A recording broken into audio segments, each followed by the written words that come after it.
The fiery bird. I woke up around 11 o'clock. Most likely I had slept so long due to the 2 days of non-stop mental exertion.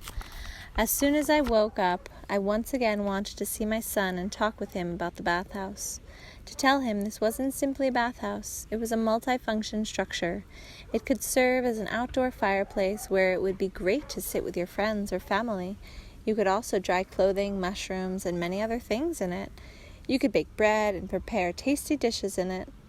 And it goes without saying that you could treat what ails you in it by warming your body with its extraordinary heat. I reflected this way as I walked to the spot where the homestead mock-up was, on the lake shore. When I came out of the bushes, this is the picture that presented itself to me. Alongside the mock-up of the homestead lay an exhausted she-wolf, her legs smeared with clay. About 2 meters from the she-wolf, a she-bear was shifting from foot to foot in a small pit. She was working the clay. Veloja, kneeling, was using the palms of his hands to smooth out the bathhouse he had constructed of clay on the bank of the pond. But no, you'd be hard-pressed to call what I saw there a bathhouse. Even my fear at the presence of the she-bear and the she-wolf took a back seat, and I went up closer. The central part of what Veloja had constructed resembled the head and torso of some unusual kind of bird. At the base was a small opening, the entrance to the interior room. Extending out from the central part of the structure that resembled an unusual bird were its 2 wings. They were embracing the space. Beneath one of the wings sat a man and a woman who resembled Anastasia and me. A little girl was playing in the middle. It was a cloudy day. The sun would by turns shine brightly and hide behind the clouds. The shadows play created the impression of a live bird that might lift off in flight as soon as the people went inside it. I could hear Anastasia's voice. She had just come out of the lake shore, holding little Anastasia by the hand. "This is simply a hallucination of some kind. Since morning I've been thinking about nothing but your bathhouse. There's something extraordinary in it. I need to figure it out. Anastasia stopped speaking without finishing her sentence. She caught sight of what our son had constructed. Together with Nastenka, she went up closer, took a seat by the mock-up, put her arms around her little daughter, and for a short while silently looked at the extraordinarily beautiful sculpture. And she began speaking, as if thinking aloud. Earth, fire, water, air, light rays, man, all of it in one bird, and such an extraordinary one, a bird resembling an eagle teaching its sons to fly. This structure is multifunctional, I remarked to Anastasia, pleased by her delight. You can not only warm up with your friends in it, but bake bread, too, prepare good and dry mushrooms and other things, too. Yes, you can, but you shouldn't do that with friends, only with close relatives, but more often on your own. Why? Vladimir, this apparatus might possibly function more effectively than a dolmen. You can meditate inside it. During our conversation, Nastenka went up to the mock-up and for some reason was diligently poking at it with her finger. Look, Anastasia, is our daughter Nastenka trying to destroy the mock-up?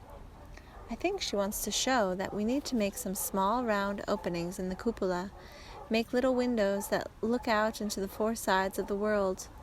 Then in the day it will be light inside, and at night the stars will be visible. And I plan to make round window in the middle too, Veloja added. Nastenka, as if she had understood that everyone agreed with her, stopped boring holes in the clay with her finger and slowly, as if reflecting on some thought of her own, headed off in the direction of the forest. Anasta, I said in her direction, without even understanding why myself. Nastenka turned and looked at me intently. The breeze rearranged a lock of her hair and uncovered a birthmark on her forehead. It looked like a little star. The little girl smiled and continued her journey, whose goal was known to her alone. Anastasia continued silently examining what Veloja had constructed. She was trying to comprehend something. Never before had I seen her so concentrated. Finally, Anastasia began speaking, as if reasoning aloud. 5 illuminated circles, and they will move in accord with the movement of the sun and the moon. They will move across the walls and the floor of the interior oval or round chamber. That is very important. They will illuminate the person. Tell me, Anastasia, what about the person who is inside the structure? Will he be able to restore his health just the way he'd be able to in any bathhouse? It will function more effectively than any bathhouse, or than all of them put together. The heated clay gives off rays that are beneficial for a person. Blood will move more quickly through the veins, and the internal organs will warm and be cleansed. But specifically, what illnesses can be treated with a session in this structure? A person will receive a healthy effect on his entire organism. Thus, it follows that it will be easier for the organism to fight off any illness. But it is possible to focus the energies and direct them to a specific organ. Well, take the kidneys, for example. How can you treat them? How can you direct the energies? You need to pour clean sand into a wooden tub. Roll the tub into the center of the oval chamber, and when the sand has heated up, bury yourself in it. Only your head should remain outside. Before this, you should eat a good amount of watermelon. The sand is very good at absorbing sweat that comes out of the pores. Well, sweat comes out of a person's body, even in a regular bathhouse. Why do you need to lie in the sand? But Vladimir, look. In a regular bathhouse, where does the sweat, which comes, for example, out of the upper pores on the back, or the chest or the shoulders, flow away to? What do you mean, where? It runs down. Precisely, it runs down along the other pores, thereby hindering them from perspiring. The dry, warmed sand is very good at absorbing moisture, and the sweat will flow out directly into the sand, rather than down along the person's entire body. It is also good when you're in the sand bath to drink a medicinal herbal infusion. And what about the liver? How can you treat that? Does this mean your liver is bothering you too, Vladimir? Yes, it bothers everybody. Effective treatment of the liver in this structure can be carried out at 3 o'clock in the morning. Why precisely at 3? At that time, all the other organs help the liver cleanse itself of all the accumulated impurities within it. As well, if you place your palm on the spot where the liver is located and think of it with gratitude, and in your thoughts say to it, "Thank you," then it will stir and begin to restore itself. How can that be, restore itself? What is it, alive or something? Of course it's alive, just as all the other organs of your body. But why can you meditate well in this structure? You said it might possibly be more powerful than in a dolmen. People who entered into a dolmen would go off into internal meditation.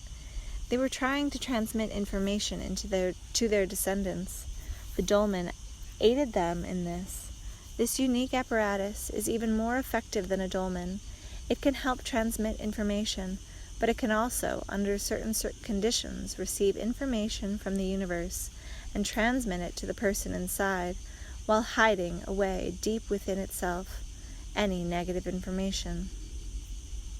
Anastasia suddenly fell silent, looked at our son, and asked him, "Are you wanting to add something else to the homestead design, Veloja?"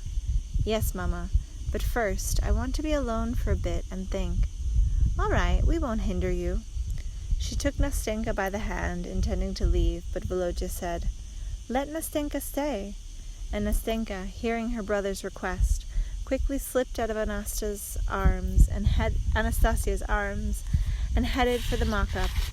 Anastasia and I left. Don't judge too harshly. The next morning, Anastasia and I decided to go over to her grandfather's glade. I had long been asking her to show me this spot, his glade, and besides that, I wanted to have a chat with him. According to what Anastasia has said, it would take no less than 3 hours to walk to her grandfather's glade. Consequently, such a hike might take up an entire day, but it stretched out to 2 days. Even as we made our way through the taiga to her grandfather's glade, Anastasia and I spoke about homesteads. You know, Anastasia, many people who build family homesteads feel they shouldn't run electricity to their homestead or use all kinds of technology. Others do use it. And what do you think, Vladimir? I think that at the beginning stage, you can't get along without technology and even without professional builders. You might possibly be right, Vladimir. Let the technical means that have accumulated over the centuries be used for good. A unity of opposites will result. But I think we must design life so that in the future we will gradually do without them. For some time I walked silently behind Anastasia. I was stepping over the fallen trunks of old trees, skirting thickets of bushes along the invisible path and thinking my own thoughts. And maybe for that reason, I fell a bit behind. I even lost sight of her. But then, after I had taken a few more steps, I heard Anastasia's voice. "You must be tired, Vladimir. We can take a rest. Let's take a seat." I agreed. Let's. This isn't the easiest path. We've only been walking an hour, but it feels like we've gone 10 kilometers. We sat down on a tree trunk. Anastasia held out a handful of currants to me that she had collected along the way. I silently ate the delicious berries from the Siberian taiga and continued to think about my unpleasant situation. Then I decided to tell Anastasia about it. "Anastasia, it so happens that for a number of years now I have been thinking about a situation I find unpleasant. In one of the books I told about the inception of Christianity in Rus and included historical facts and information from museums, and I ended up with negative information. The whole inception looked like a takeover of Russia. It seemed as if I had laid out all the accurate facts and conclusions, but now I have doubts and an unpleasant feeling in my heart, and for years now I've been tormented by doubts." "Why unpleasant, Vladimir? Is it because certain representatives of the church have been responding badly to you?" "That's not it. I'm already used to that. It's something else. I just can't figure it out." "What is it, Vladimir?" "When I wrote about the baptism of Rus in such negative terms, then it ended up that I was saying something negative, not about some specific person, but about everyone all at once. Only afterwards did I get that no way I should have done that." "And how did you come to that understanding, Vladimir?" "I spent the best years of my childhood at my grandparents' place in the village of Kuznichi. I remember lots of details from living there. I remember that there, in the little Ukrainian hut on a table in the corner, were Orthodox icons. My grandmother would decorate them with an embroidered towel and light a little lamp. I also remember the way my mom would attend church, even with her ailing legs. I often recall my spiritual father, Father Feodorit, the archpriest of Trinity St. Sergius Lavra Monastery. To this day, I still keep the Bible he gave me. And so it turns out that by speaking out negatively about Christianity, I was speaking out negatively about my grandparents, my mother, my spiritual father, Feodorit. Well, and maybe about many good and worthy people too. When I realized all this, then the first chance I got, I appeared on television, on Channel 1, and apologized to the church. But I didn't feel much better after I did that. What else do you think I need to do to expiate my guilt before the people close to me, and before myself too, maybe? I think you need to fully comprehend everything and summon up a positive image that will eclipse the negative.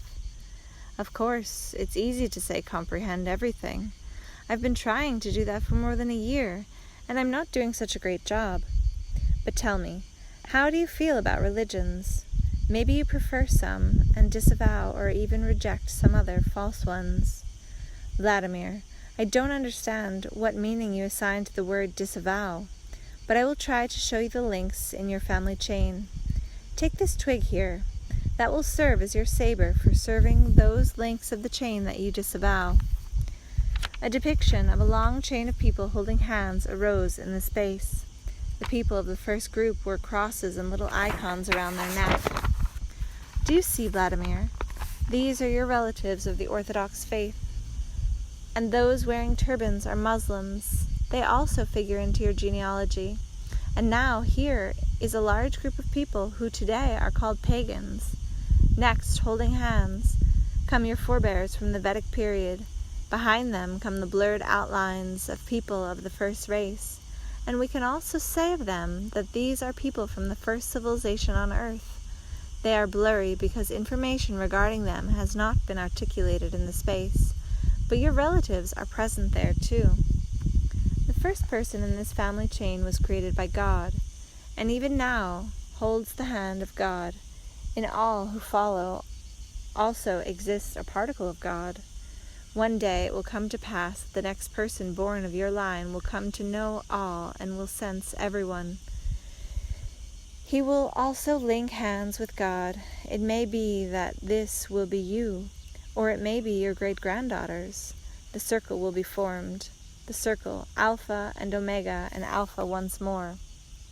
But now think and tell me, which of these groups of people would you like to remove from the chain? I have to think about which one? Wait, Anastasia, wait. But if I remove even one group of people, then, you know, the chain will be broken. Of course it will be broken. And if it is broken, then the person who breaks it can never come to know God, link hands with him, and form the circle. I also think this, that he will be unable to do this. So what does that mean? Should a person accept absolutely all religions? Which religion to accept, that is the choice of each person. But I think we should disavow nothing from the path humanity has followed. It is possible that all that occurred in the past is essential for today's awareness. What you consider to be good is essential to accept. That which to your mind appears negative is essential simply to know, in order that it should not recur going forward, but not to be rejected. But what about if you don't know? Will it necessarily have to recur? And in the very same way? Yes, it will reoccur. And there will come a prophet who seems the bearer of the new. Those who have forgotten will hark unto him in delight, not knowing that in doing so they create nothing new. But really, it's impossible to know with precision everything that has happened to mankind since the time of creation. Historians distort even the most recent historical events to curry favor with those in power. Within you, Vladimir, and within each person alive on Earth, there exists a particle containing all information of your family line, from creation up to the present day. I understand. This information is stored in each person on the genetic level. But how can we learn to make use of it? That is the question. By not disavowing and not rejecting even a smidgen of your particle. But nobody has the least intention of rejecting their own particle.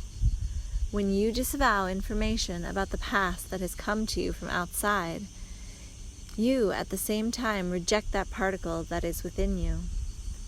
But what about if this information is false? The particle with false information is also within you. It has been preserved so that you might gain insight into the lie. But Anastasia, you were really the one who showed me and told me about the black monks who killed the Vedic Russian family, who didn't want to betray their faith and their way of life. I wrote about that in a book. The image of the Vedic Russians turned out very powerfully. That's what many people have said, and I often recall it, especially the picture when the wounded Vedic Russian, the artist, is lying under the pine tree, clutching to his chest the figurine he had carved of the woman he loved. He'd loved her his whole life, but she had married another. He kept on loving her, hiding his love. Only when he would carve figurines, they'd always end up looking like her. He, an old elder, entered into the battle with a whole enemy detachment in order to lead them away from the family of the woman he loved. And he was wounded. And I wrote your words. The Vedic Russian lay on the grass and did not moan. A small stream of blood flowed from his chest. The wooden pine tree did not know how to cry. Well, do you remember? Yes, Vladimir, I remember this emotional scene. Well, so after this picture, then how can I, or someone else, not reject the black monks? Tell me, Vladimir, who you feel yourself to be. That wounded Vedic Russian or the black monk? Me? Who am I? That means that's why you showed this, to determine. But what's this got to do with me? Back there in the past, in that picture, your forebears were there. Who were they? What do you think, Vladimir? I don't know. I'd like it if they were the Vedic Russians. Of course, they were the Vedic Russians. Because the black monks came to Rus from a different state.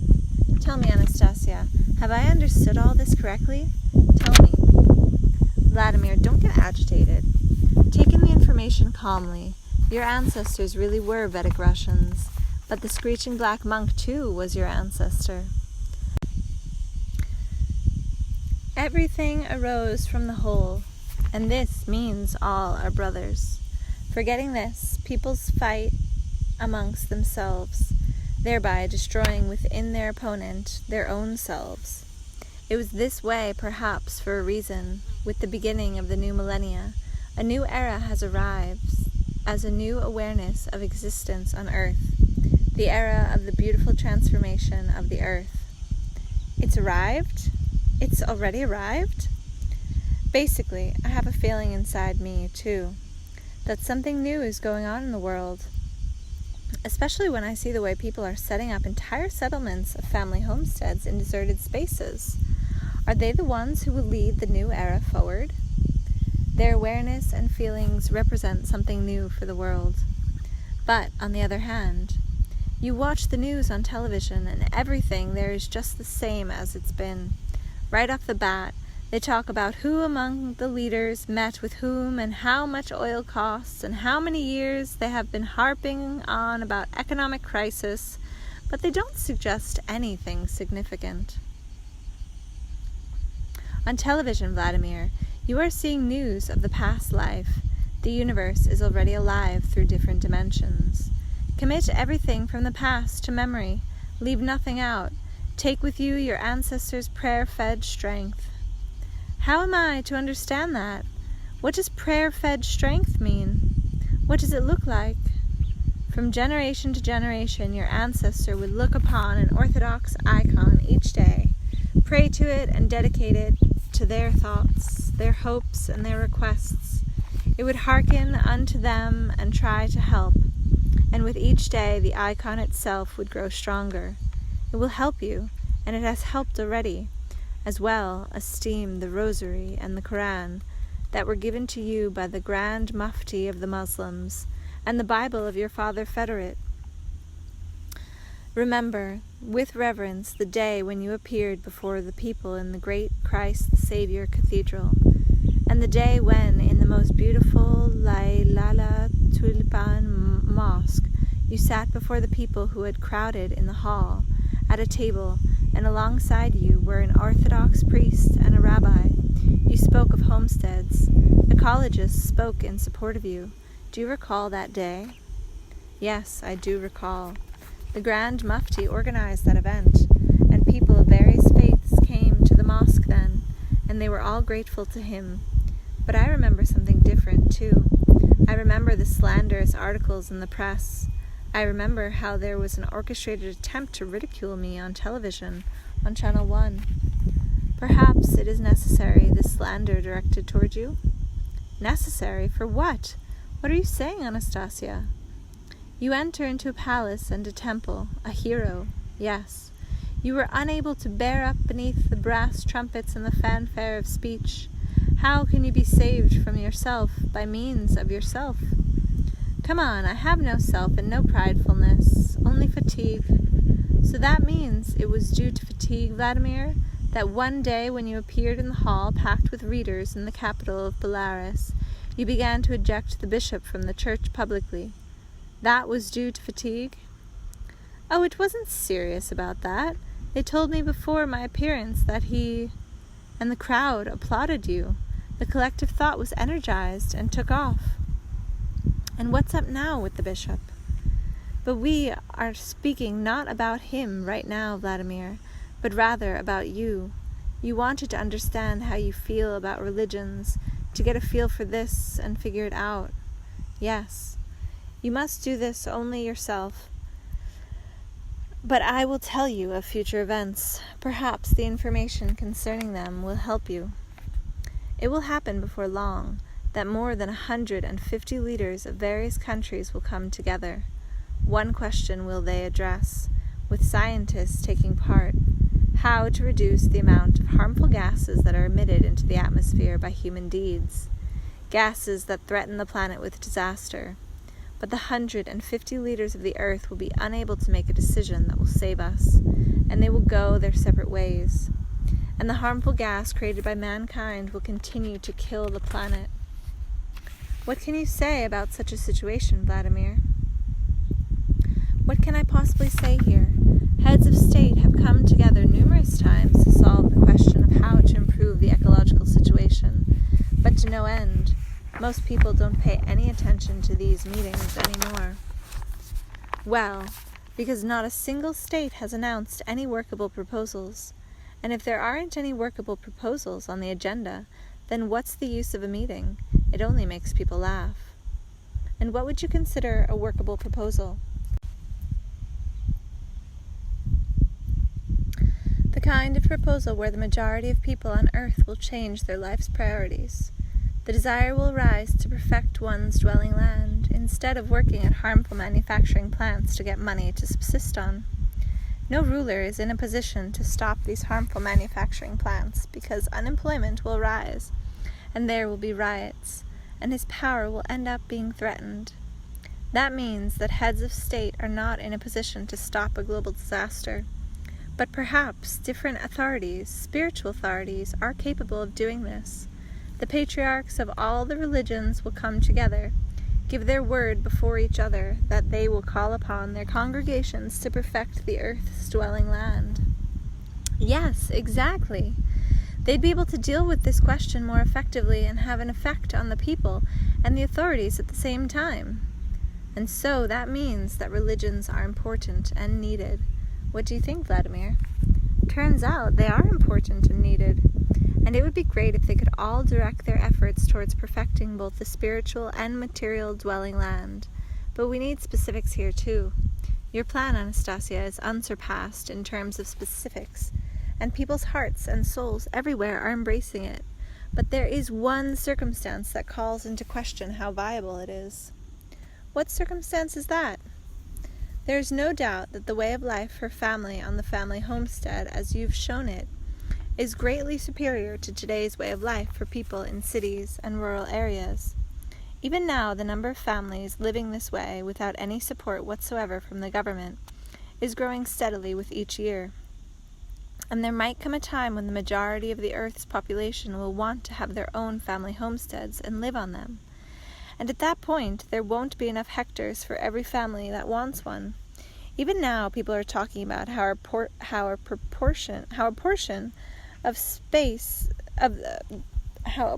of the population needs to be eradicated due to the fact that there's not enough living space and natural resources. According to these rumors, there should remain on Earth the so-called golden billion, plus 2 or 3 billion people who serve them. The Earth's population is now 6 billion, and people are already raising the question of restricting births, like, say, China, where 1 billion, 300 million people live in an area comprising of 9.6 million square kilometers. If people's way of life begins to change in accord with your plan, then people's life expectancy will increase. It is completely obvious and undisputed fact that the life expectancy for a person living on a family homestead, assuming he has no harmful habits, here I'm talking about drinking, smoking, and others, has an excellent diet, clean air, and healthy water, will, on average, be twice as long. A family living on a homestead will want to have children, and such families have a significantly greater desire to bear children than those living in modern cities. So it follows that before long, new families won't be able to get a hectare to build a family homestead. I understand that there must be some way out of this. When God was thinking of all that's beautiful, he can't have set up this kind of dead-end situation that would incite people to battle for living space. Your grandfather has said it's absurd and futile to explore outer space using current methods, and that there's another method. He calls it psycho-teleportation. But no matter how much you think about it, it doesn't appear possible to understand it in a detailed way. Basically, people don't believe it exists, and science doesn't say anything about it. I am also aware that the psychoteleportation method of exploring outer space and the planets of other galaxies does exist, but no one in my family line is privy to the details or mechanisms of this method. I hope that people who are now establishing family homesteads, or their children or grandchildren, will discover and grasp what helps its function, and this will definitely come to pass. But I understand your anxiety too, Vladimir. If a person already cannot see at least a part of this mechanism, he will remain anxious due to his uncertainty regarding his family line. It is essential for us to grasp at least part of it. I have been thinking tirelessly about it and searching, but I am finding only more and more confirmations all the time of its existence. It is possible that it's essential for us to lay out the logical lines of reasoning and to ask people who are familiar with science, with biology and programming, to think together. We must discover it all together. Vladimir, we've arrived, announced Anastasia. This is the home. This is grandfather's space. The family party. Anastasia's grandfather had always been notable for his unusual behavior. Even when speaking about very serious things, he'd always use humor or tried to trip you up. And this time, too, he remained true to himself. When we came out onto his glade, we saw Anastasia's grandfather sitting beneath a cedar tree with his legs crossed, looking intently at a staff stuck into the ground before him. It was clear that he'd long since sensed we were on our way to him, and besides, he couldn't help but sense our presence, but he paid no attention to us whatsoever. And even when we walked practically right up to him, he still didn't turn in our direction and didn't greet us. We stood there silently for 3 or 4 minutes. Then I whispered to Anastasia, "You try saying something to him. Otherwise, we're just going to keep standing here like this." "All right, Vladimir, but I'm trying to grasp what he's up to here," Anastasia replied, also speaking softly. Then, all the same, she addressed her grandfather, saying, "We arrived quite a while ago, grandfather." And something totally odd happened next. Anastasia's grandfather, turning the staff, suddenly said, "Due to unforeseen circumstances, I announce a 15-minute break." Then he stood up, led us off to the side, and completely serious began explaining, "I'm currently leading a party meeting of the family party. It will continue for another 45 minutes or so you will have to wait." "How's that, a party meeting?" I asked, surprised. "There's nobody here, and besides, the family party hasn't been constituted yet." "Well, not by you it hasn't been," Grandfather replied, "but I've constituted it for myself." "How's that, you've constituted it? Who's joining it?" "I'm joining it all on my own, and I'm preparing for the convention." "What convention, if there's only you in the party membership?" "For now, there's only I, but perhaps someone will come along and constitute their own family party, and then we will convene." "But how the heck is something like that possible?" "Well, you yourself said we need to come up with something new, and so I came up with the idea that each person can lead his own family party, and so no one will use his authority and position to put pressure on the party rank and file, and at the conventions everyone will be equal." "And what kind of agenda do you have here at this meeting?" "The government's report on the work it's done in connection with perfecting the dwelling land." "Well, and who do you have giving reports?" "Various people. After the break, I'll be hearing from the Minister of Railway Transport." "But he's not here." "Not for you, but for me he is." "How about him? Does he know you'll be hearing from him?" I wondered. "He doesn't know, and really, Why should I take him away from his work? But when and where will your convention take place? When the organizers set the date. What organizers? Other family party leaders. Really, in spite of how comical Grandfather's display was, I do think the idea of creating a family party in which all are equal deserves attention. The usual way of organizing a party won't get us anywhere, except to something resembling the CPSU. And this is where I can see some grains of truth. Each person is free to act in accordance with his own heart and soul, rather than orders or a universal charter.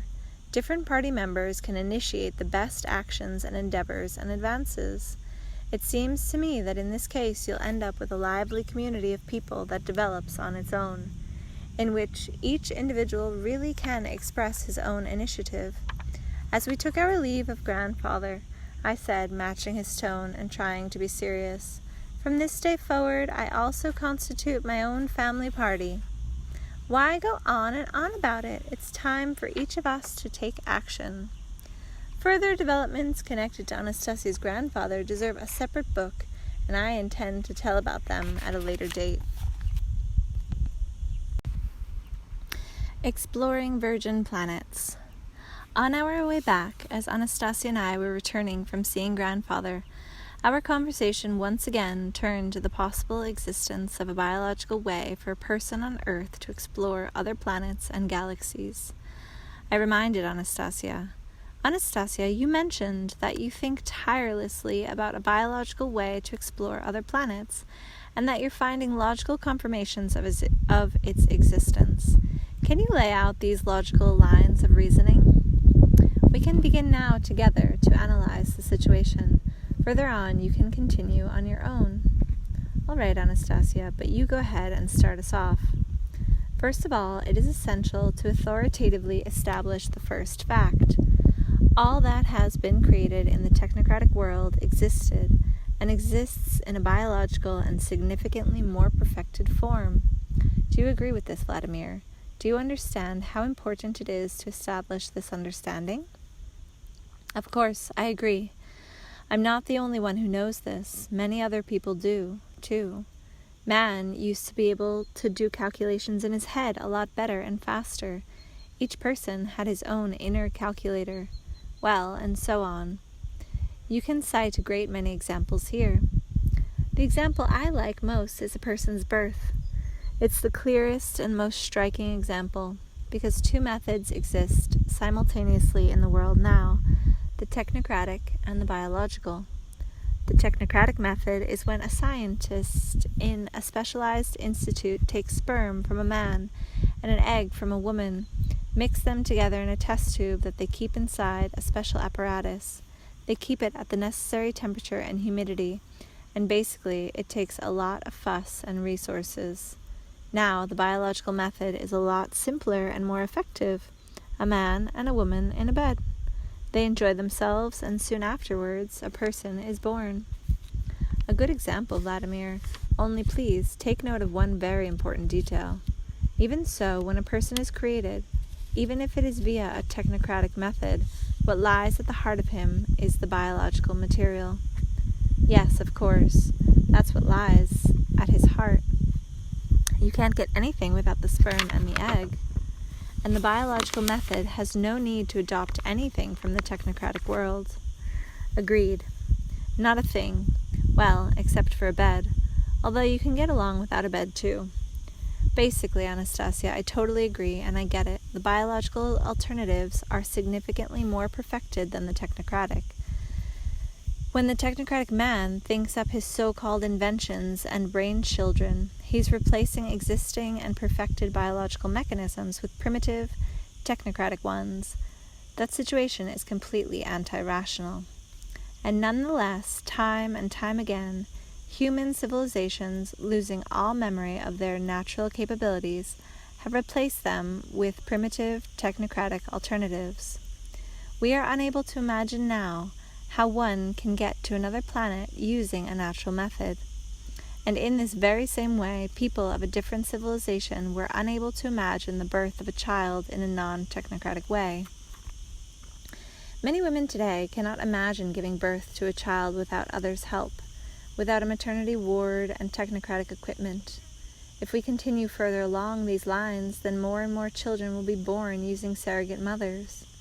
Something resembling farms will arise, where women who have been artificially inseminated will be concentrated.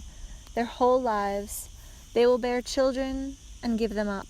They will be provided with food and lodging, but they themselves, each one of them, will see herself as an incubator for a human embryo. This has already happened in history, in one civilization. In this same civilization, the practice of cloning of people was also developed. As a result, a person in this civilization was unaware that it was possible to give birth to a person through biological means. Lacking awareness of this, lacking this thought, a woman had no possibility of conceiving a child, no matter how much she entered into intimate relations with a man. Now, if a woman did become pregnant by natural means, after all, this was considered pathological, and the human embryo was immediately destroyed or was removed and grown artificially. Vladimir, do you agree with the assertion that any technocratic achievement is preceded by a person's act of losing the memory of his biological capabilities? I do. But now, tell me, can a person use a technocratic method to transfer an image, a photograph of his family homestead, for example, from one point on Earth to another, or into outer space? Of course he can, using a computer and the internet. All he needs to do is choose an electronic address, scan this image into his computer, go on the internet, and send it to the address he has chosen. It will come up there on the computer. You can print it off the other computer using a printer. You can also send it into space, too. If you know the spaceship's electronic address, you can send it to the moon, too. And you can send an image from the moon to the Earth. That's already been done. Good, Vladimir, very good. Only you have forgotten one very important detail, the most important. Which one? Before the person does all these various operations on the computer, the thought was born in him to send off the image. I agree. I didn't mention the thought because that goes without saying. But now, tell me, can a person use a modern technocratic method to transfer not only an image, but an object too, to all the points you named? An object? I don't think it will work with an object. I thought about it for a brief time and then added, Anastasia, I remember that there are lathes that carve various designs out of wood, little sculptures, for example, under the direction of a computer program. And if you send the computer program tasked with carving out the little sculptures to a different continent via an electronic address, or to the moon, then another computer there, if it's hooked up to the same kind of lathe, will carve out the very same little figure, and there will be two of them, one that my computer made, and a second that the other computer will carve out.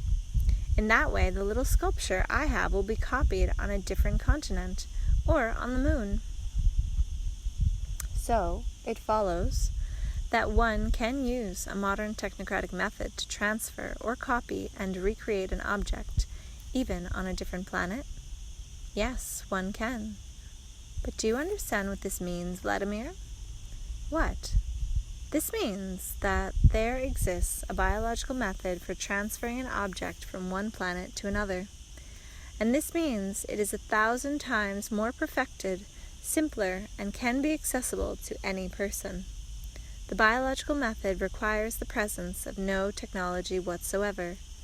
It is the human thought that is most important in it. Yes, I agree. And in the case of creating a child, the most important thing is the thought.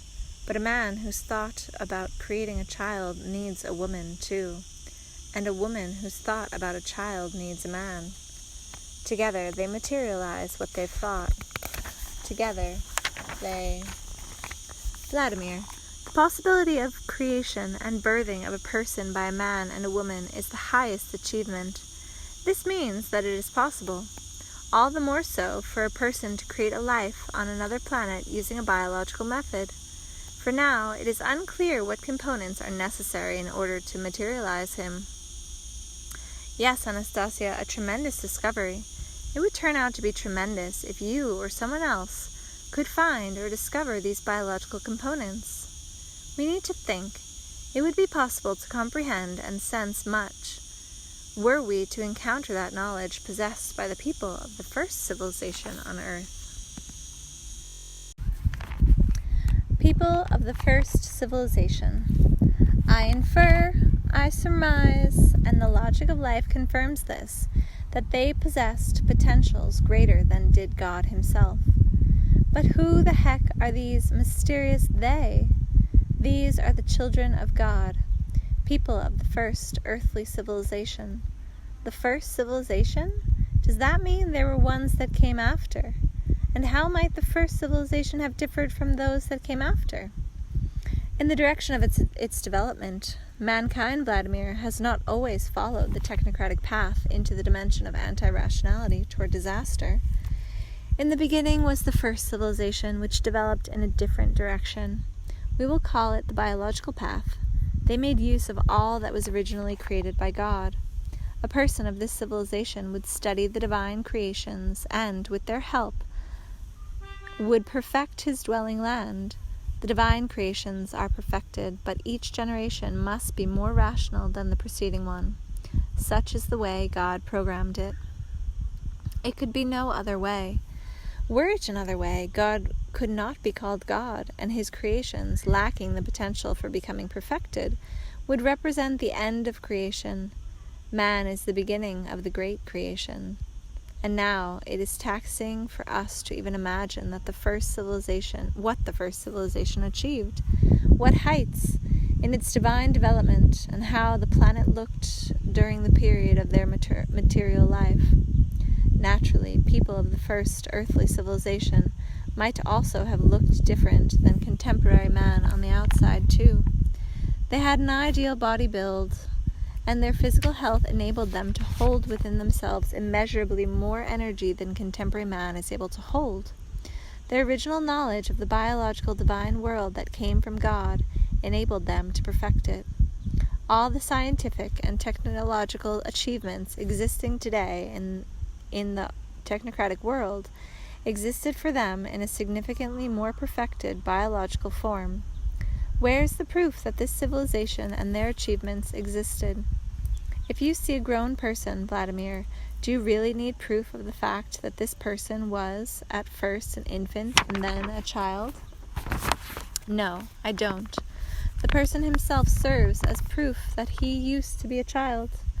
In that way, today's human civilization, too, serves as proof that there existed the first. And the first one could not be technocratic. All right, maybe it couldn't, but we can see from historical evidence and archaeological digs that people of ancient civilizations who lived 100,000 years ago ran around in animal skins with clubs and hunted animals, as we're told, and they had trouble finding food for themselves. Archaeologists are finding people of the post-disaster period of technocratic civilizations. Imagine, Vladimir, that on Earth is living a technocratic civilization, that it is achieving great heights in so-called technocratic development. But any technocratic path rends the planet Earth, impairs the ecology, and disturbs the biosphere, and large-scale technology-induced disaster ensues. Those in power, or the elite, always know of its approach beforehand, and make preparations to save themselves. One of the civilizations, for example, constructed in near-Earth orbit an entire technological complex of a size equaling 2 ocean liners. On it, they saved themselves from the disastrous changes that had befallen the Earth.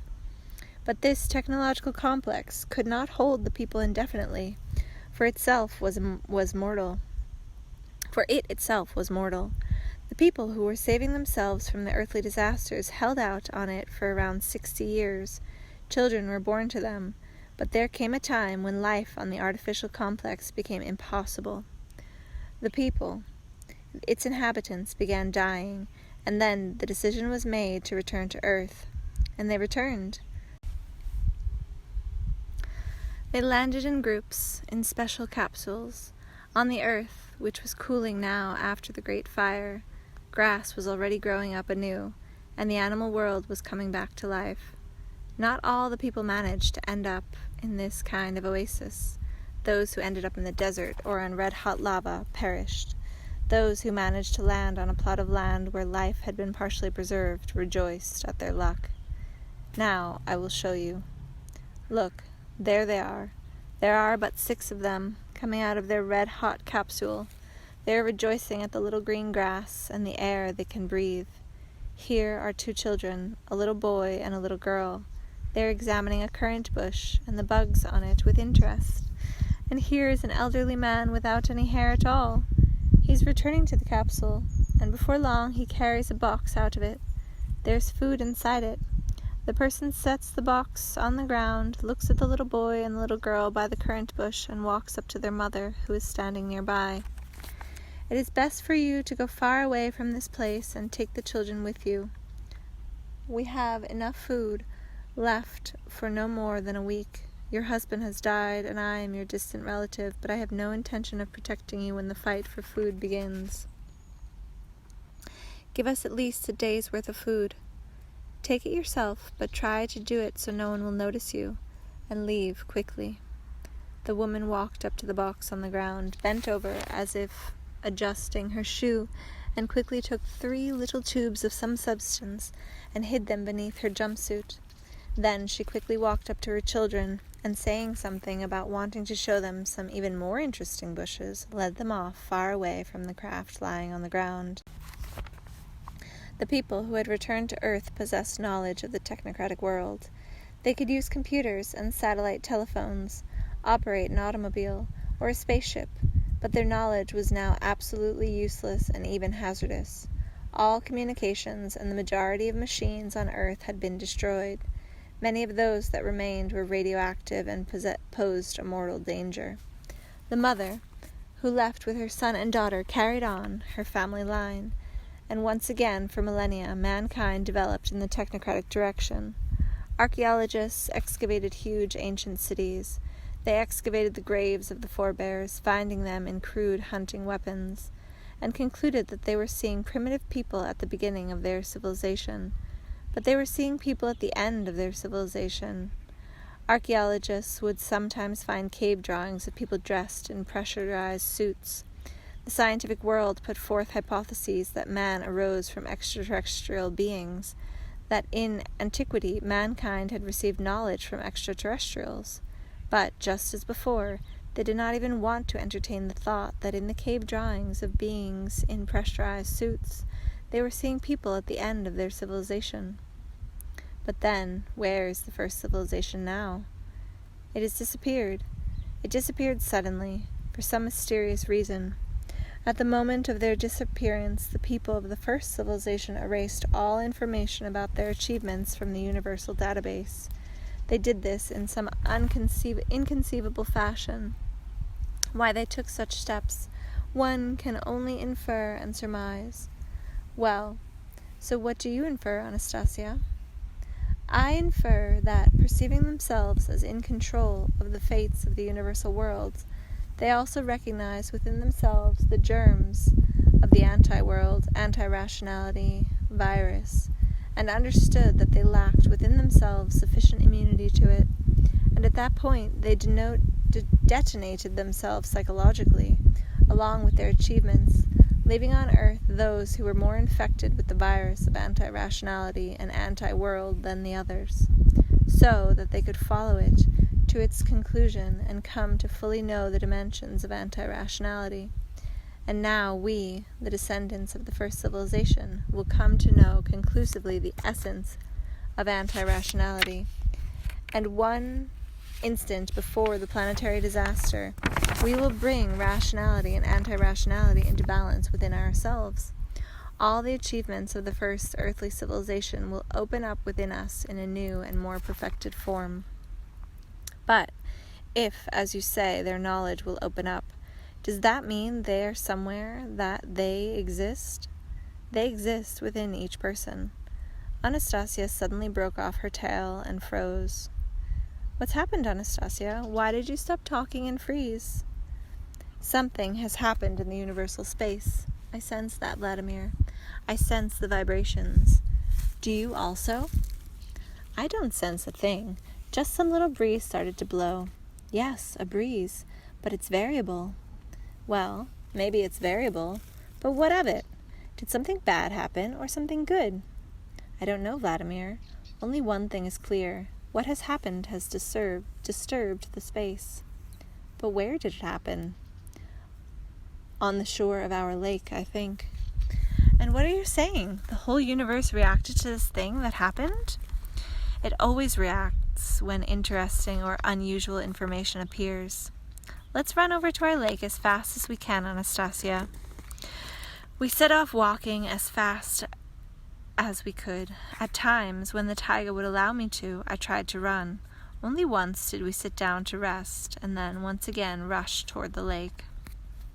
When we were already almost to the lake, I suddenly imagined what unpleasant things might be in store for our son, and I asked Anastasia to stop. Wait, Anastasia, hear me out. Try to understand. Veloja is under the impression that you challenged us to a duel. Is that right? Yes, Anastasia replied calmly. I won't go into it right now, but why it's an unfair challenge. About why it's an unfair challenge. There's no time. But I'm asking you, please, don't criticize what Veloja has done during the 2 days we've been gone. It's clear that he's been working on the mock-up from dawn to dusk. He's been trying it, I know. I saw it when he and I were thinking over the design on our own. But he doesn't have enough information. If you start criticizing his creation, he'll be very upset. He said to me, if I don't win the duel, it will make Mama sad. Can you imagine? He'll try and try so he doesn't make you sad. And you too, Vladimir? Yes, and me too. But you and I, we're grown-ups. We should understand that there's simply nothing else he can add to the homestead design.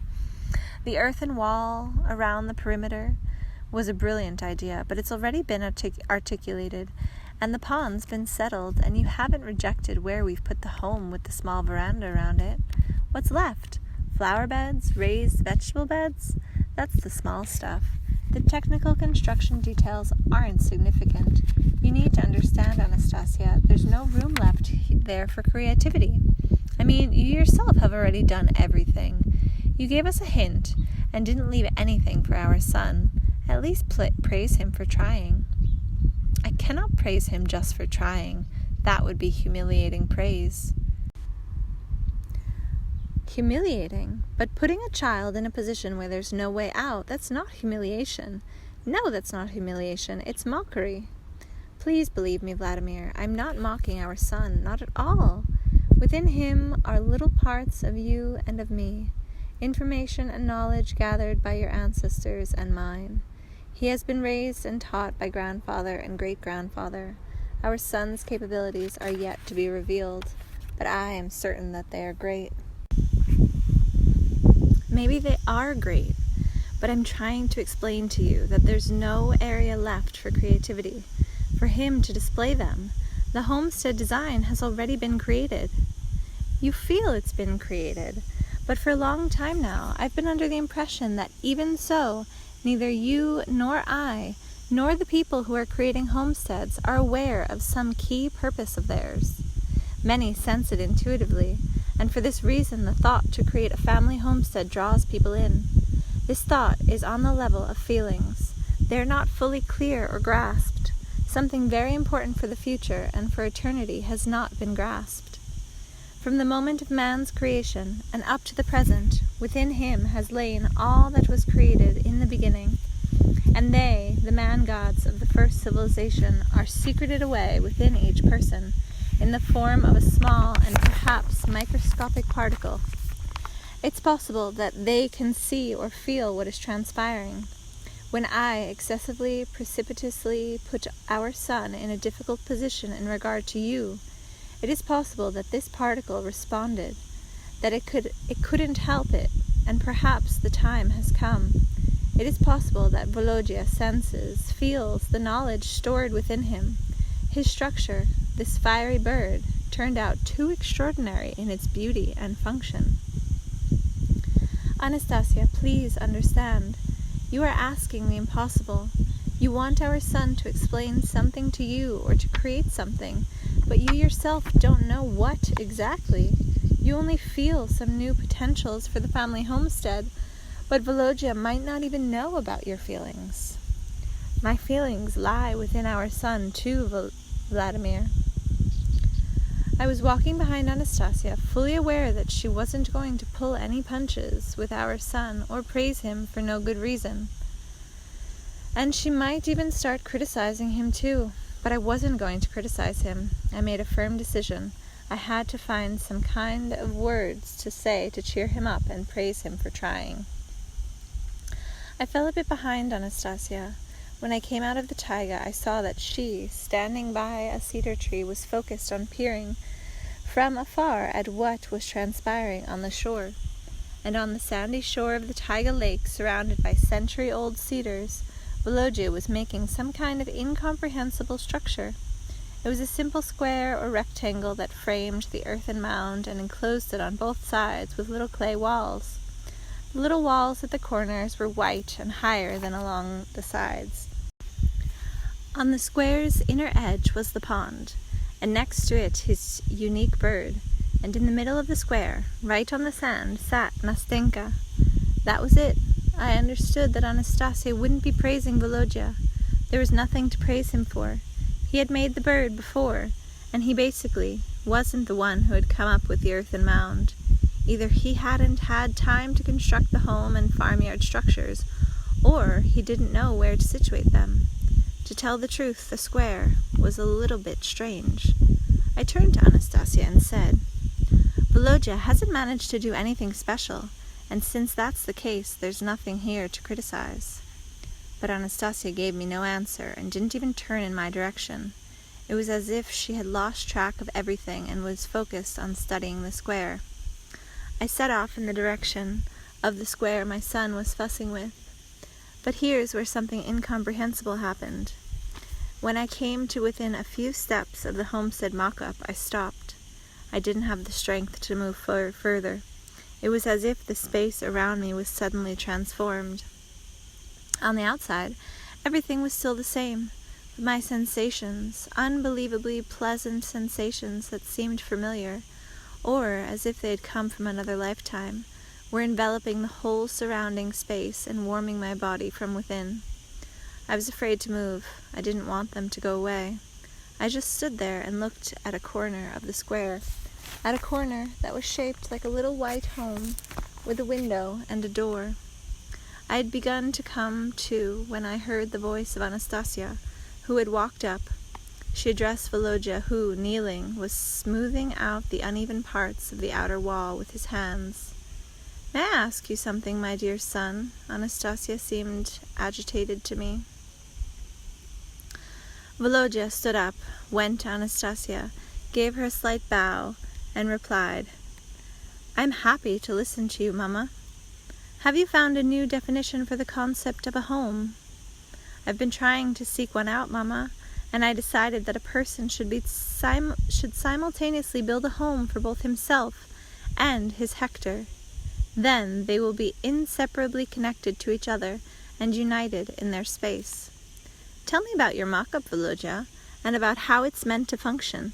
Tell me about it, about all its details." "All right, Mama, I'll tell you." And our son began to tell her.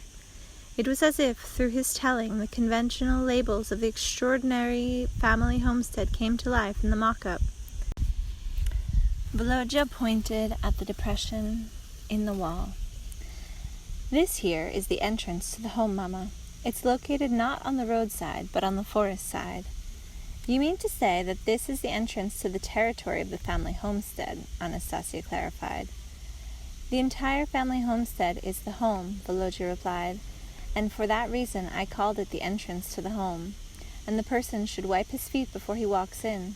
If something has stuck to them, and even if nothing has, he needs to do this mentally."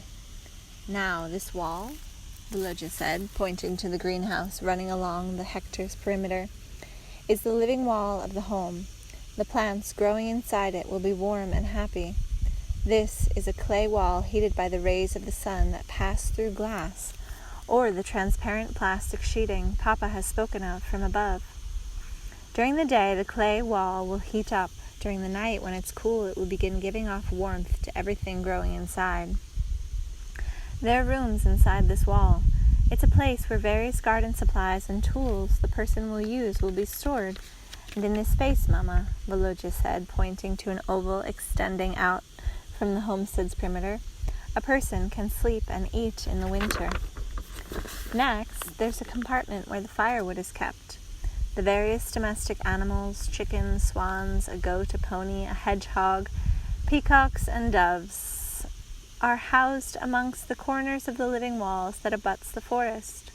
There are 2 exits from their dwelling, one in the direction of the forest and the other into the home space. Papa has said that he often has to go away, and there won't be anyone to look after the animals. Papa feels a person shouldn't take on animals if he can't give them enough attention and feed them at the right time. But I feel that animals shouldn't have to depend on the person for food. That demeans the animal. The person should create a comfortable dwelling land for the animals he likes, so that they can feed themselves independently and come to the person when he needs them. Many various wild animals live around our glade, our home, but there's no need for us to feed them. On the contrary, they are happy to bring us food. I infer that we can create the very same conditions for animals on the family homestead, too, especially if it abuts a forest. It's possible, Anastasia said thoughtfully, and continued asking our son questions. Veloja, on the roadside, at the corners, there are 2 little homes with small windows. What are they for? Mama, I designed this for Papa. I know that Papa's best childhood memories are connected to the time he spent living as a little boy with his grandmother and his grandfather in a little whitewashed clay hut with a straw roof. I built the little walls of this little village hut. I think it will be really good if Papa's homestead has other elements too that will call up pleasant memories from his life. I quickly turned to the white. I began studying it, and I recognized it, my childhood home. I recognized the little whitewashed Ukrainian hut with a straw roof, with a little window and a door, and a little old bench beside it. I wanted to rush to my son and hug him, and then the pleasant sensations enveloped me anew, and I wouldn't let me move from my spot. All I could do was say, "Thank you, my dear son. It all really does look like it. The little window and the little bench and the door." The door to your little childhood house opens, Papa. If you open it, you'll immediately be inside the covered perimeter of your homestead, and you can pass through it to wherever you want to go. And Papa, I've also arranged various plants on the homestead space and have composed the necessary symbols out of them. In the greenhouse, Papa, you can grow everything you like to eat in the spring and summer. But in addition to your favorite vegetables and fruits, it will be very good if you set up raised beds no more than 11 meters apart, with a diameter of no less than 90 centimeters. On these beds, you'll put in seedlings of, for example, currant and raspberry. It would be good to put in at least 1 little cedar seedling on each side, along with grasses and flowers you've brought there from the taiga. And it's desirable for them to come not from the edge of the taiga, but from deep inside of it. It will be extremely difficult for people to do that, Veloja. Now I can do that, but I'd like a lot of other people who are building family homesteads to have this option too.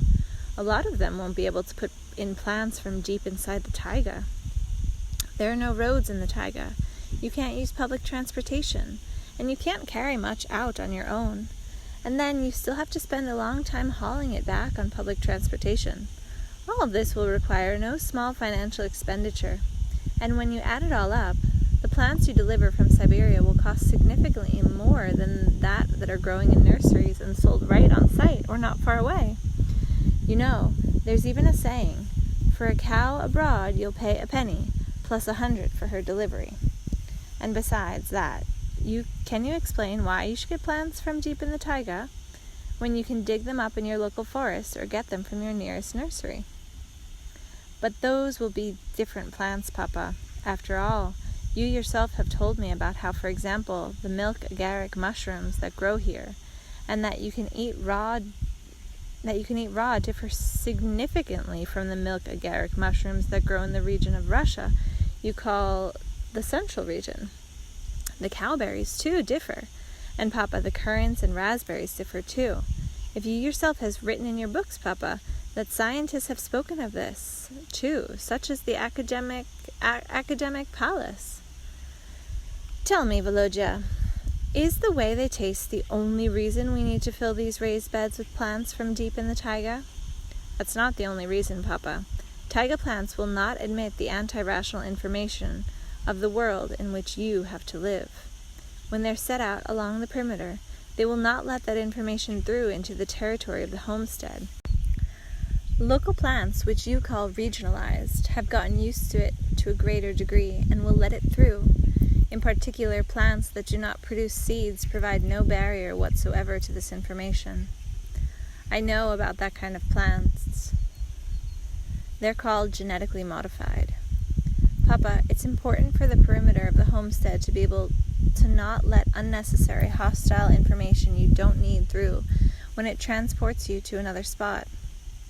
I didn't understand what my son had said and began asking him to clarify. To what other spot? How can it transport me? Veloja didn't have a chance to reply. Anastasia, who was having a hard time concealing her agitation, began to speak. You've come up with something very good, my dear son. It's very important to concentrate positive emotions on the homestead, and by wiping your feet when you enter, to not bring the negative onto it.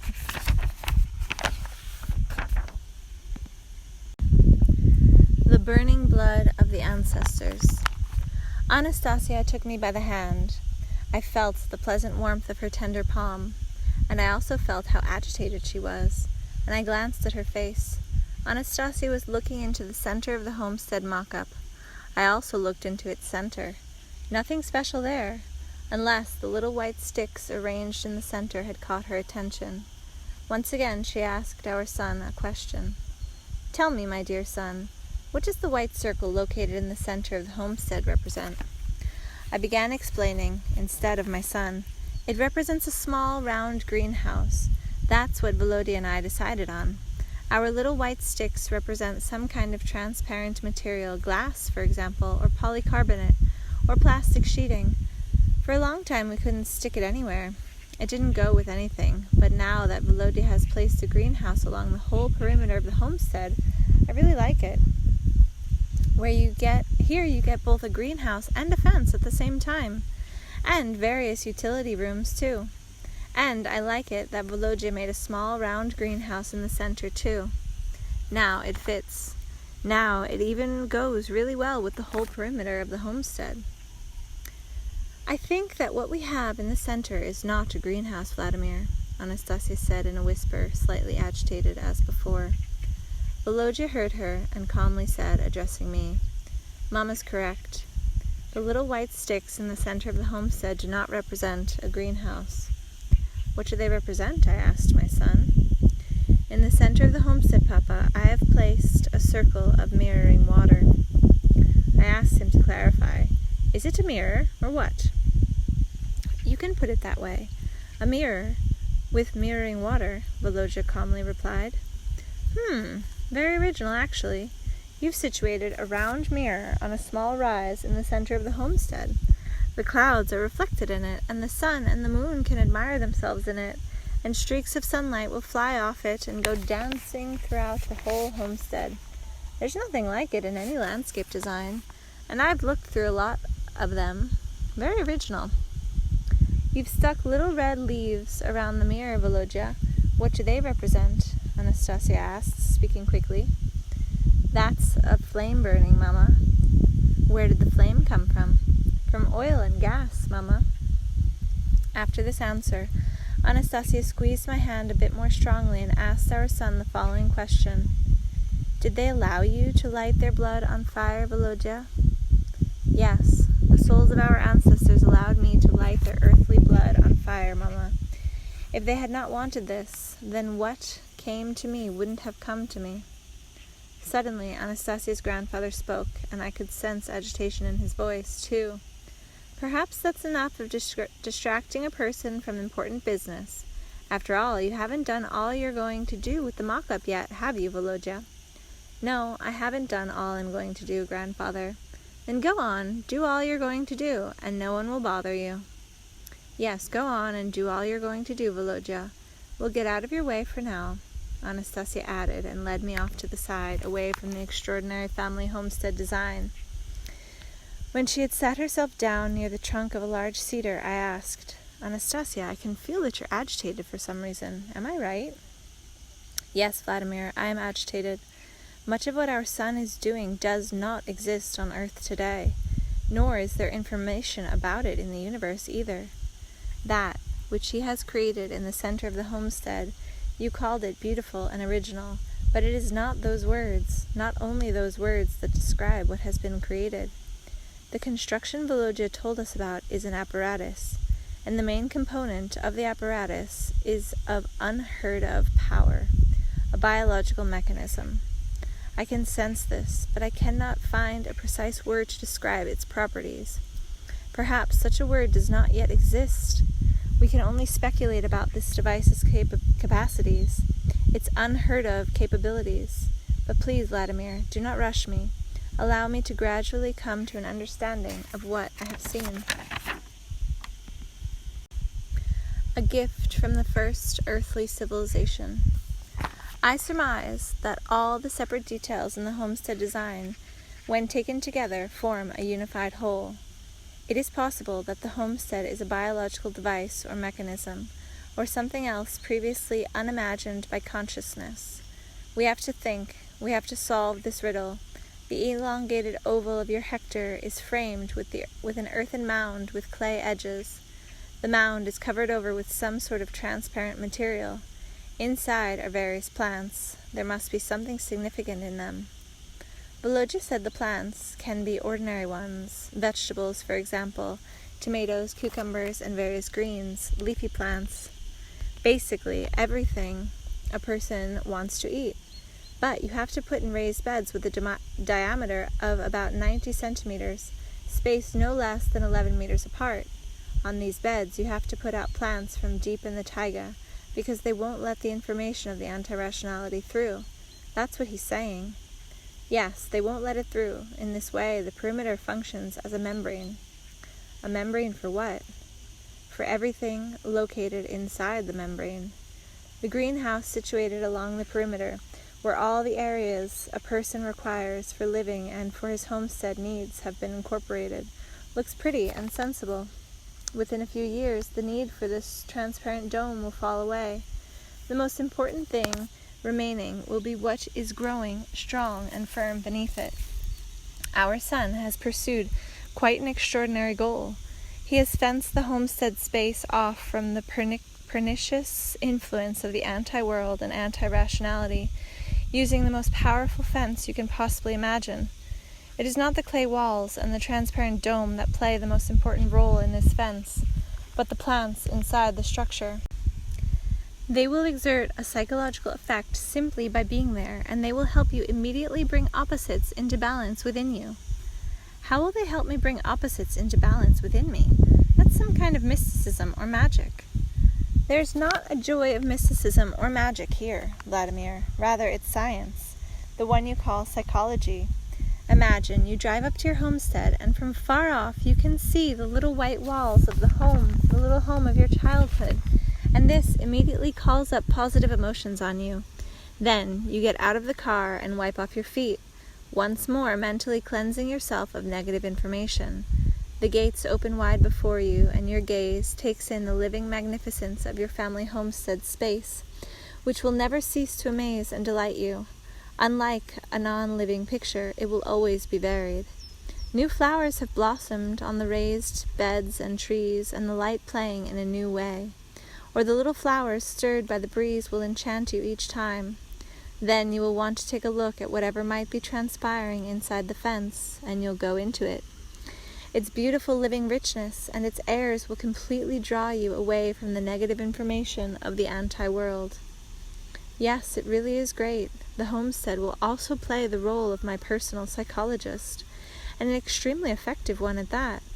You're right, Anastasia. Each time I will come back to my country home after being gone for 3 or 4 days. Each time it's interesting to look at what has changed in the garden, in the beds, and in the greenhouse. Now, of course, you can't compare a country home to the homestead you're talking about. Of course, it's much more effective. Look how much one bird on the bank of a pond means to us. Wow, to come up with something like that, it all started with an extraordinary bathhouse and ended up with a magnificent and functional sculpture.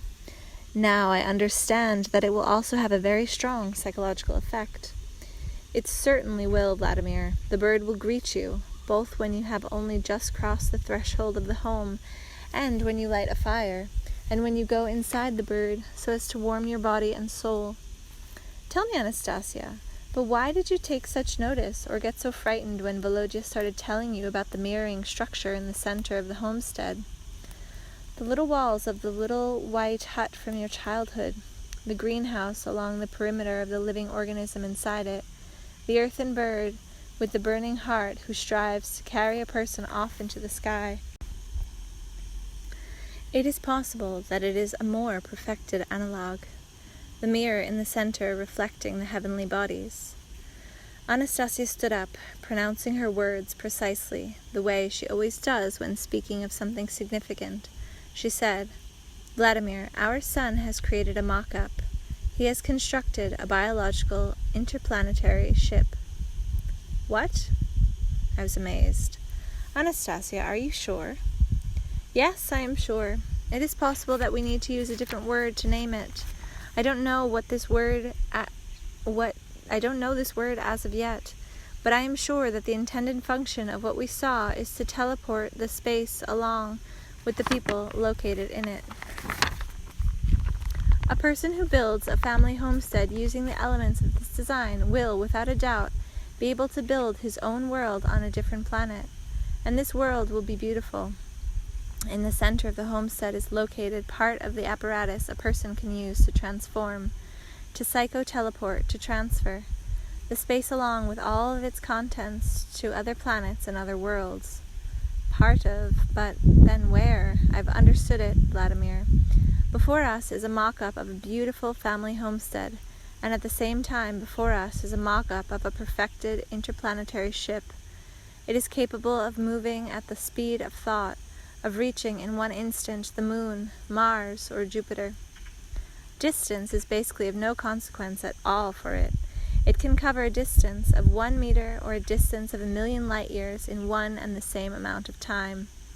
It is capable of transferring people onto any planet in the solar system and beyond its bounds.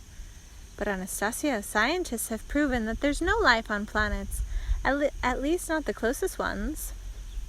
And that is why, Vladimir, I said it is capable of psycho-teleporting the space along with all of its contents, including the dwelling land of all that lives in the space. In other words, this homestead can be transferred, or to express it more precisely, the given homestead can be copied and situated on a different planet. How about the people who live on the homestead? Will they be transferred to the different planet too? The people too, if they are located on the homestead at the moment of the transfer.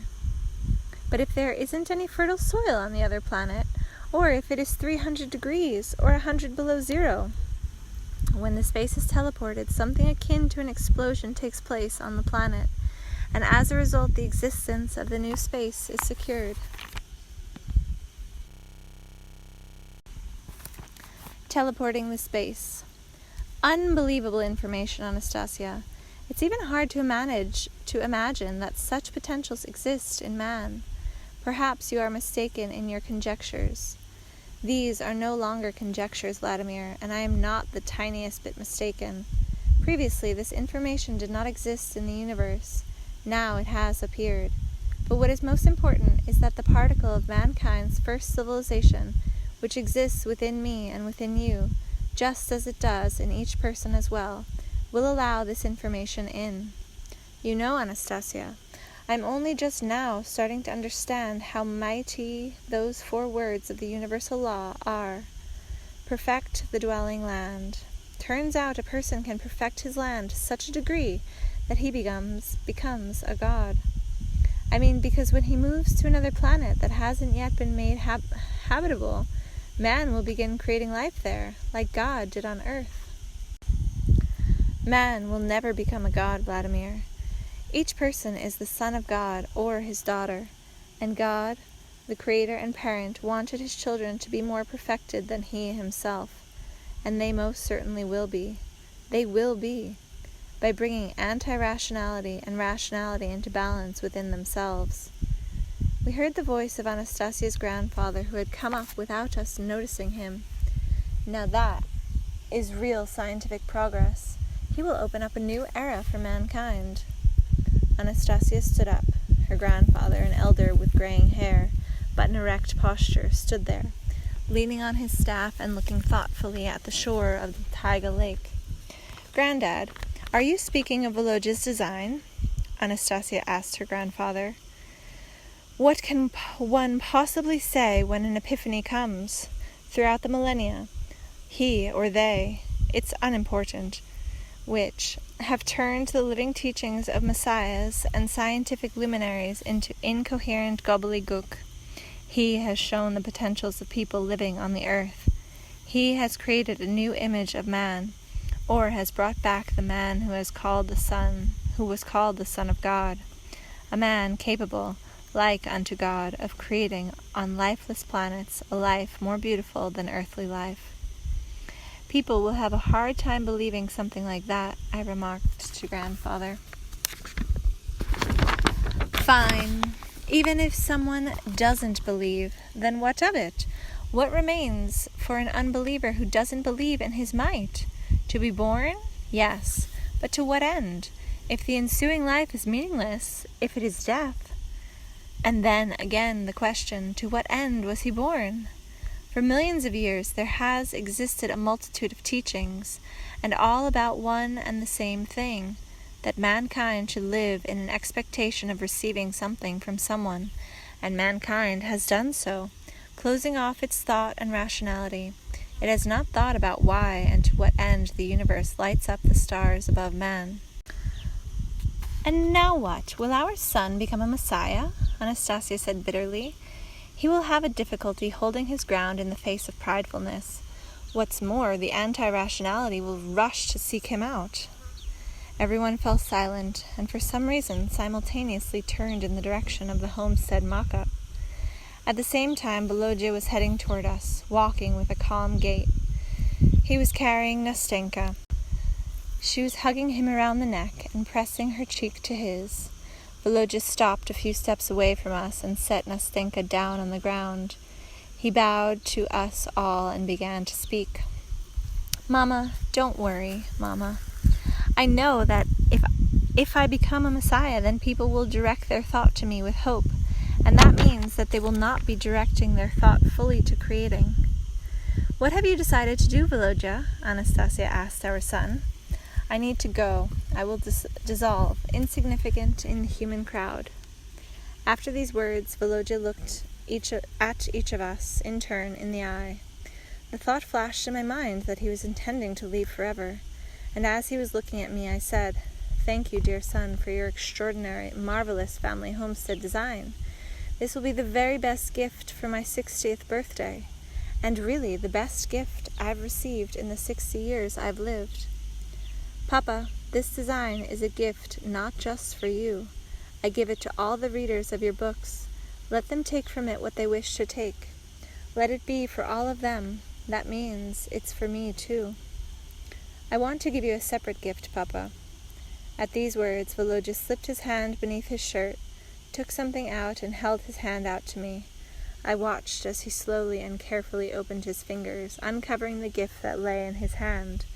But when Veloja had fully opened his fingers, there was nothing on his palm. I looked at grandfather, then at Anastasia, trying with their help to understand what my son's gesture meant, and how I was supposed to respond to it, but they said nothing. "Papa, go ahead and take my gift to you," Veloja repeated. I kept standing there, not understanding how you can take what you cannot see. Suddenly, Nastenka walked up to me, took me by the hand, and led me over to Veloja. When I came up to my son, I stretched my hand out toward his hand. He carefully placed something invisible into my palm. This invisible something, was pulsating and slightly warming in my hand. I closed my fingers and placed the gift beneath my shirt in the same spot Veloja had kept it. A tender and extraordinary warmth enveloped my whole body.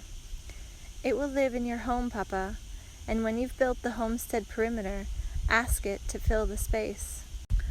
Veloja bowed deeply to everyone, then turned around and began moving away from us, his steps confident.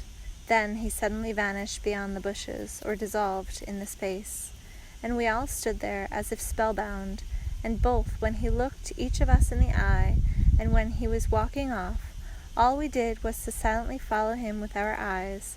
And then I said, "Anastasia, I got the impression our son has left us forever." Hearing no reply, I turned toward Anastasia. She was looking in the direction in which Veloja had headed off. Her body was shaking. A thin stream of scarlet blood was flowing from her lower lip. She had bitten her lip so as not to cry out. I understood. This meant the anti-rationality would hunt our son, and Anastasia and me as well. I saw Anastasia's hands clenching into fists. The taiga froze. Some unknown sound resembling the rumbling of something huge was filling the space. I got the impression that the huge space was compressing, and when it opened back up, it might wipe everything from the face of the earth. I had already witnessed this kind of phenomenon before, when I had lost consciousness while trying to possess Anastasia against her will, and also when I had tried to strike her with the stick because she wouldn't agree to give our son to me to raise. Each time it started, Anastasia would raise her hands upward, as if waving to someone in greeting, and everything would calm down, before any sound even appeared. But now the sound was growing louder and louder, and Anastasia was not raising her hand upward. And I didn't want her to raise it. On the contrary, I wanted this invisible and mighty thing to thunder and wipe from all the earth all the filth that had accumulated on it. But Anastasia raised her hand. The space began to calm down. Before leaving the taiga glade, I went once more to the shore of the lake. I stood there alone and looked at the homestead mock-up our son had created, and I imagined it actually existing on my hectare that for now was overgrown only with tall weeds. Here I am, driving up in my car. I see the 2 white walls with little windows from my happy childhood. The gates swing open automatically, revealing a living picture of the finery inside. And I drive toward the entrance of the home. Stop! What the heck am I doing? I'm driving through all this magnificence in a roaring car. Through my own home. Go back. I leave my car at the entrance. The gates swing open, and I wipe my shoes, trying to wipe the filth of another world from my soles. Then I remove my shoes and leave them by the entrance and walk barefoot through my beautiful world to the pond, where there are swans swimming. My cat and dog are run alongside me. In the distance, a rooster crows in greeting from one corner, and in another a little goat bleats. And by the pond, on the sand, my grandsons and granddaughters are constructing mock-ups of their own family homesteads. And the woman I love, her beauty never fading, comes out of the garden, smiles at me, and waves her hand in greeting. When it gets darker and the stars begin appearing in the sky, all of the windows of the oval space will light up with a joyful light. Lamps will come on in the greenhouse and show the stars the living magnificence growing inside it. The stars will think, there, on earth, a very small point is glowing with an extraordinary luminosity. It is no bigger than 1 hectare, but its light caresses us. The stars are not yet aware that there will soon be more and more points like that on the earth, and the whole earth will start shining with a blessed light and will caress the expanses of the universe with it. I made a firm decision to make the homestead mock-up my son had created a reality, and perhaps it was a good thing that I had gotten a hectare with unproductive soil, where the water takes a long time to run off in the spring. But I will take it and make its soil fertile, make it into the kind of soil trees will bloom on in the garden, and flowers. I will perfect the dwelling land in that spot. A letter to my son. Hello, Veloja. I don't know where you are now, and so I decided to write you through my book. I sometimes write you letters, but I have no idea where to send them. But something I publish in a book, I think you'll read that. A book makes its way into many countries. It's like a living thing. It can find various people on its own, and perhaps it will find you too. In September of 2009, I set about creating my family homestead according to your design. I don't know who will live on it. Maybe you'll want to, or Anastasia, when she gets older. There should come a time soon when the representatives of the anti-rationality will not hinder people like you. Maybe my grandchildren will want to live here, or my great-grandchildren. The moment has come when I feel an urgent need to bring what you designed to life. I plowed my hectare with a tractor and sowed winter rye on it. I sowed the seed by hand myself, and my neighbors helped me. I used an excavator to make the earthen mound all along the perimeter, 1 meter high and 1.5 meters wide. I didn't have time to make the little clay walls this year. The rains and the cold weather set in. I'll start building them in the spring. But my hectare has been transformed even just from what I've done this year. It's the only one framed with the earthen mound, and the rye has grown up in place of former weeds. It even seems to me that it's showing off a little bit before the neighboring hectares. I also managed to dig the pond this year, about 30 meters in diameter, and it will fill with water in the spring. I also bought up various fruit tree saplings. For now, I've put them in on the grounds of my country home. I'm planning to move them to the homestead next fall. During the winter, I'm going to have to decide how to make your fiery bird. I don't think molding it out of clay should pose any particular problems. But how do I fire it then? So the rains don't wash it away. And besides, too, it's about 3 meters high. And in addition, then you have the wingspan, which works out to about 12 meters. Then the thought came to me that I need to mold it out of clay, then saw it into sections and fire it at a factory. And after that I can reassemble the fiery bird on my homestead, on the bank of the pond. I've shown your creations to my friends. I just drew them a clay capsule with a fire inside and explained how you can warm and heal yourself inside it. Or just sit outside in front of the fire with your friends the way you do with an inside fireplace. And they decided they want to build something like that at their places too. Can you imagine how delighted they'll be when they find out it's not just a capsule you can warm your body and heal yourself in, but a beautiful bird too with a burning heart inside?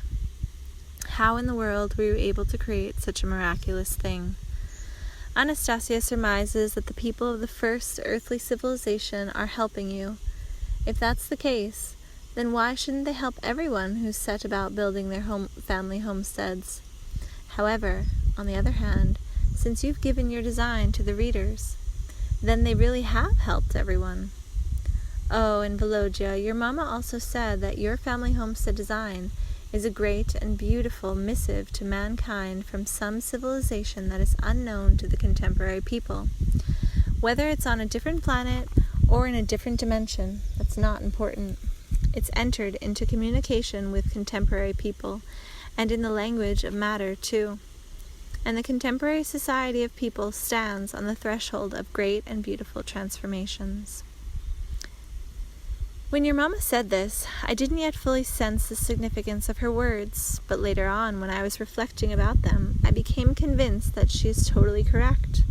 You know, Veloja, there's a lot of talk in society about UFOs, about visitors from other planets, and we have no small number of treaties, all of all possible kinds, supposedly written by great teachers. But what concrete results do we have from them? Nothing changes. People have been moving along their path, heading toward a sad end, and that's the path they keep on following. A picture even came to me. People are walking along a road, and there's someone dressed very oddly standing on the side of the road. And, as if to underscore his strangeness, he's yelling, "I am a visitor from afar, a visitor from afar, a representative of great powers." Well, so what? People say to him. What will you bestow on us? And if you're a representative of great powers, Then take drug addiction from the earth, and prostitution, and wars, and take the various illnesses away too. You don't understand. I'm a visitor from far away. But he couldn't pique people's interest. Only one person came up to him. If you're some great visitor from afar, then you probably won't have trouble giving me 100 rubles for a bottle of vodka. And he got this answer. I am a great visitor from afar. You need to listen to me, give me shelter and food, and even make a great fuss over me. That's more or less the backstory with all the great visitors from afar who have come to Earth. But things are totally different in the case of your design, Veloja. Without saying who he was, without asking for a thing, he simply offered, take a look, people, and if you like it, take it and be happy. And when you left, Veloja, Mama spent a long time looking over your homestead mock-up with great attention. She said it's extraordinary, lovely, and multifunctional, and that it's not a simple homestead. The details of its separate parts are closely interconnected, and all of them together are actually an interplanetary biological apparatus that is capable of moving a person along with his dwelling land to any planet, all in the space of one instant. This apparatus's ultra-strong biological membrane extends along the homestead's perimeter. The fiery bird is programmed to cleanse one of viruses. The internal arrangement and selection of plants suggests an eternal life support system for those living inside this apparatus. The object with the mirrored water is pure and simple, a launch button that initiates the biological program. The propulsion device of this apparatus is surpassed in terms of its generating capacity. It goes beyond the boundaries of specifications like rate of movement, for what lies at its core is unmediated human thought. Anastasia also said that all technocratic inventions have a biological analog, or the other way around, to be more precise. And this biological analog is more perfected. Now we, by using achievements in space exploration and in the sphere of computer technology as a launch point, can define the significance of those separate details of yours. I think that readers who happen to be programmers will comprehend more of what you have done. But here's what's bothering me, Veloja. The perimeter is a membrane. The fiery bird is a cleansing, antiviral program. The mirror in the center with the torches is a launch button. I'll make all of this, and maybe somebody else will make it too. But there aren't any instructions for how everyone is supposed to use this. All devices always come with instructions, so people don't break the devices or hurt themselves. And here we've got significant biological technology without instructions. A person might accidentally do something with the launch button, and his family will wake up on another planet without even intending to do so. They'll want to come back, but they'll have no idea how. I bought an octagonal mirror and torches out at my country home. In the evening, I placed this mirror on the ground and lit the torches around it, and it turned out really beautiful. But I think it's not so totally safe to do that in your garden in the autumn. When the mirror poured out water, it felt like the trees were trying to come back to life. But deep in autumn, they should not come back to life. I'm really sorry I didn't have a chance to talk a little more with you, Veloja, and ask you to clarify the intended purpose of this apparatus, what it's for, and how we're supposed to use it. Maybe the readers will be able to figure it out, or it will come to me later on, once I get in place on my hectare. Now, I probably won't be able to build the greenhouse around the perimeter of the homestead next year. I don't have the money to do everything all at once. We're hardly getting any royalties at all from America. Basically, I don't get what's going on over there. They're making some kind of changes to the books without my permission. The domain name, Ringing Cedars in English, belongs to somebody. And can you imagine, they even have the domain name Vladimir there, and a site with that name, and it's being passed off as my official site. But I have no connection to it whatsoever. Polina's tried to register the trademark in my name, and they asked her to pay $6,000. I wouldn't really care, but I feel bad for the readers. What are they being told on these sites? What products are being sold using those trademarks and logo? How can I sort it out? Where can I find the time to sort things out? But I decided that in my new book, I'll give the name of a website where people can communicate directly with Polina, and to ask Polina to publish the new book in English too. But so far, I don't know how to get it published in the English-speaking countries. And something else, Veloja, I have a problem.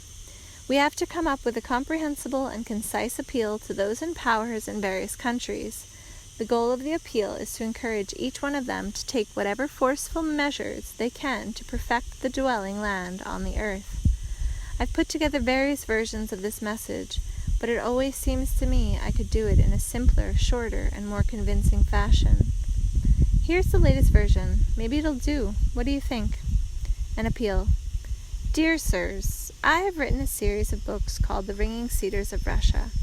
Many of these books' readers, people of various ages, nationalities, religious faiths, and social statuses, are each acquiring 1 hectare of land for their families and are establishing family homesteads on them. Among them number doctoral students and PhDs, as well as simple workers. 90% of these people have a college education and profound life experience. Each family on its own and everyone as a group.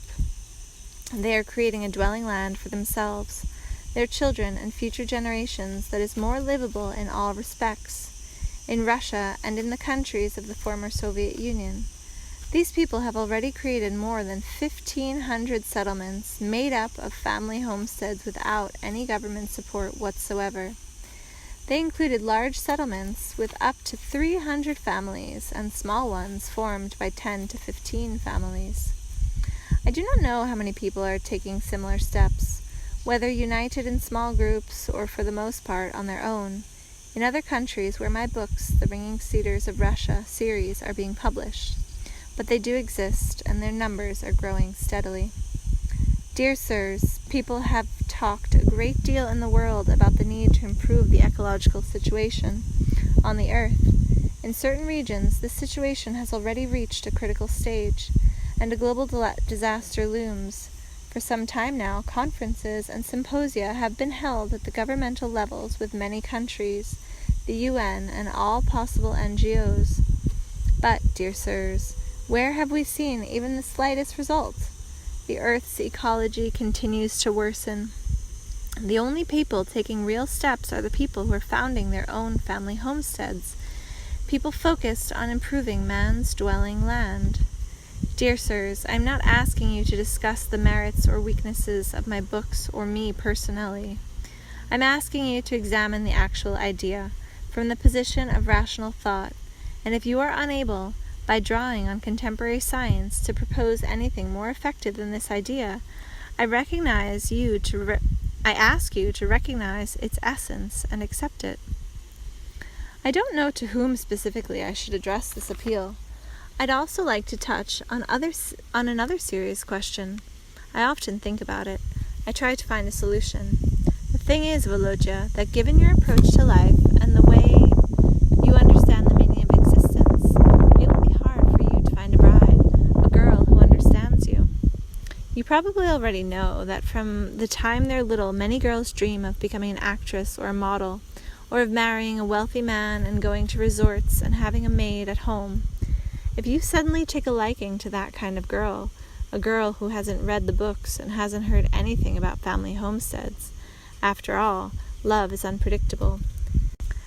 Now don't go trying to tell her about the homestead right off the bat. She won't get it. Now, when I've made my homestead according to your design, then you go ahead and bring this girl there and show her this homestead.